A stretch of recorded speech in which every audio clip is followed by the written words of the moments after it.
আসবো না। নিচে যখন পানি আছে দেখি হাতের নাগালে যে একটা তক্তা খুলে নিস, ওপরে আমরা যারা আছি আমরা যদি বলি যে যা করছে করুক গা, লা ইলাহা ইল্লাল্লাহ, ওপরে যারা আছে একটাও বাঁচবে। নিচের মানুষগুলো এই বোকামি করে নিজেরা যেমন মরবে, ওপরে যারা আছে তারাও মরবে। কথা বলেন ঠিক কিনা? 15.5 বছরে আমরা নিশ্চুপ থাকতে পারতাম।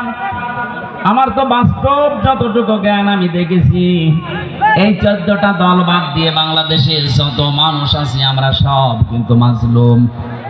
কথা বলেন না কেন?